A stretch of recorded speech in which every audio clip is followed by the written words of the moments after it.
Hello students, this is the first video of class 11th chemistry, chapter some basic concepts of chemistry. तो start करते हैं, देखें। तो ये आपका फर्स्ट चैप्टर है केमिस्ट्री का, some basic concepts of chemistry. तो कुछ बेसिक कंसेप्ट यानी कि कुछ बेसिक चीजें इस चैप्टर में आप पढ़ोगे जो कि आपको जो है 12th के लिए भी काफी यूजफुल होती हैं। देखें, इसमें जो सबसे पहले आता है वो आता है मैटर। मैटर क्या चीज है? मैटर आपने जो 9th में भी पढ़ा था, जो है केमिस्ट्री में फर्स्ट चैप्टर ही था, उसमें भी देखें। तो it is defined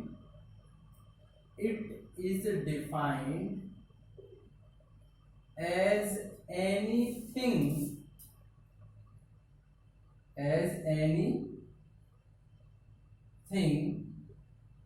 which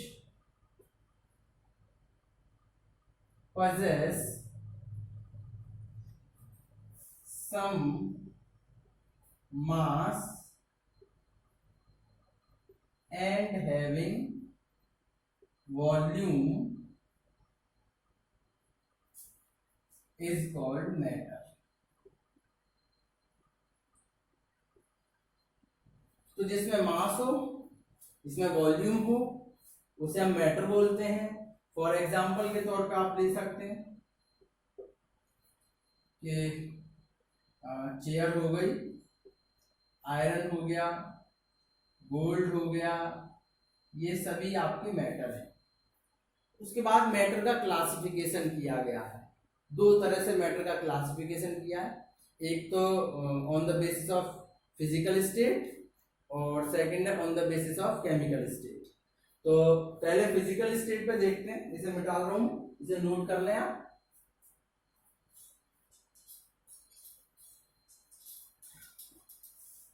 next heading आप डालोगे classification of matter, classification of matter on the basis of physical state।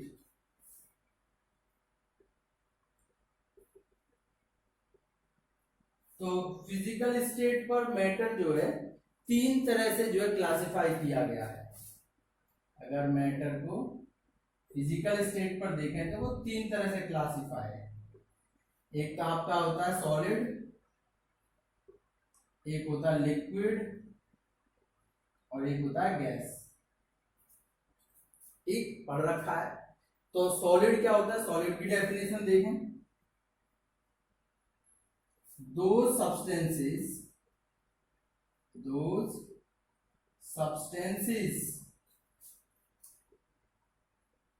which have definite shape and volume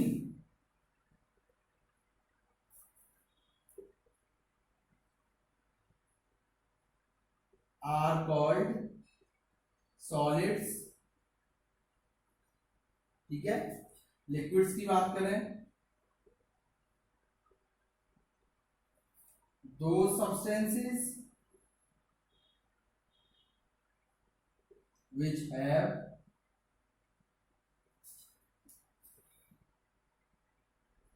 indefinite shape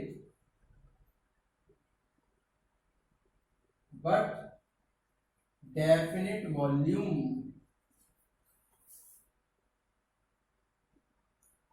are called liquids। और अगर gases की बात करें तो दो substances which neither have definite shape nor definite volume। तो इसकी देखेंगे, दो substances which have neither definite shape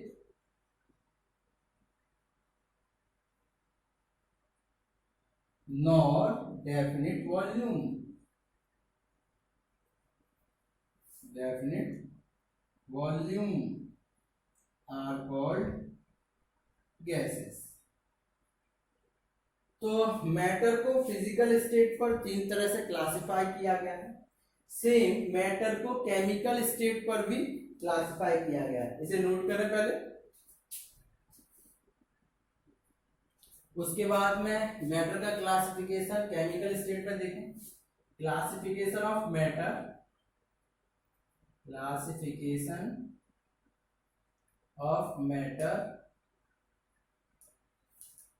on the basis of chemical state. तो मैटर केमिकल स्टेट के बेसिस पे दो तरह से क्लासिफाई किया गया। एक तो आपका आता है प्योर सब्सटेंस, प्योर सब्सटेंस, और एक होता है मिक्सचर। प्योर सब्सटेंस भी दो तरह से क्लासिफाई किया गया है। एक आते हैं एलिमेंट्स, दूसरे आते हैं कंपाउंड्स। कंपाउंड्स भी दो तरह से क्लासिफाई किए गए हैं। एक आता है आपका ऑर्गेनिक कंपाउंड्स, एक आते हैं इनऑर्गेनिक कंपाउंड्स। मिक्सचर दो तरह से क्लासिफाई है। एक हमारे आते हैं होमोजीनियस मिक्सचर और एक आते हैं आपके हेटेरोजीनियस मिक्सचर। तो इस तरह से केमिकल बेसिस पे मैटर दो तरह से, प्योर सब्सटेंस और मिक्सचर में। उसके बाद है प्योर सब्सटेंस दो तरह से, एलिमेंट और कंपाउंड में। कंपाउंड दो तरह से, ऑर्गेनिक और इनऑर्गेनिक। मिक्सचर दो तरह से, होमोजीनियस और हेटेरोजीनियस। इस चार्ट को बनाएं।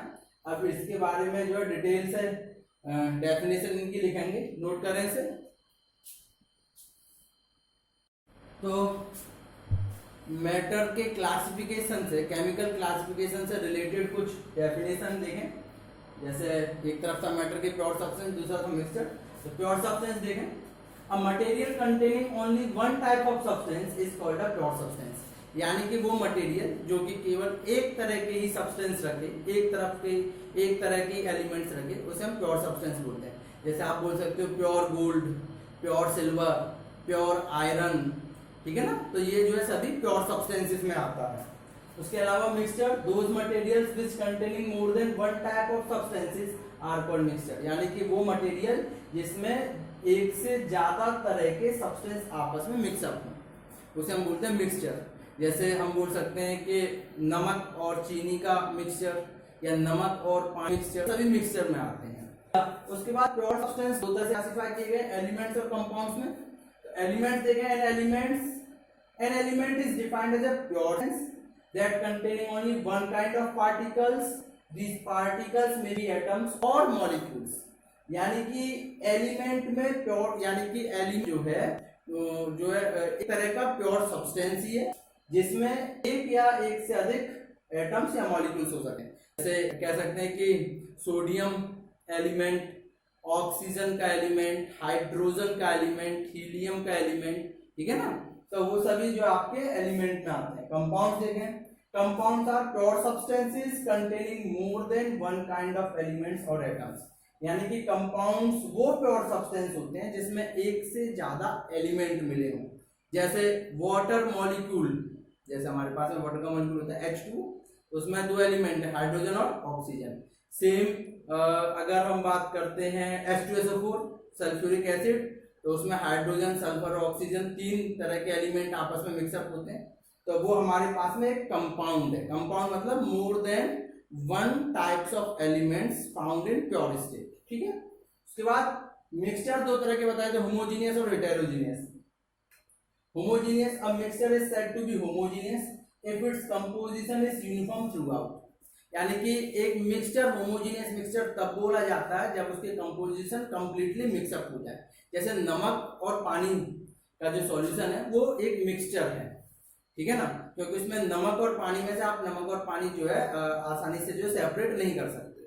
हेटेरोजीनियस में हम सेपरेट कर सकते हैं। जैसे हमने रेत ले लिया और रेत लेने कंकड़ ले लिए, कंकड़ मान लीजिए, बजरी मान लीजिए, तो उसे हम सेपरेट कर सकते हैं, वो हमारा होता है हेटेरोजीनियस। इसे नोट करें, इसे आगे की डेफिनेशन देखते हैं।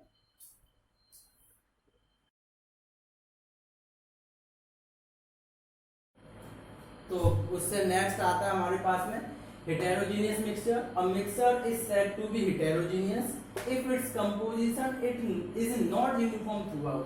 यानी कि एक मिक्सचर हेटेरोजीनियस तब बोला जाता है जब उसके कंपोजिशन आपस में कंप्लीटली मिक्सअप न हो। जैसे भी मैंने बताया कि नमक और जैसे नमक ले लिया, नमक और चीनी तो मिक्सअप नहीं हो सकते वो जो है, तो उसे हम हेटेरोजीनियस मिक्सचर बोल सकते हैं।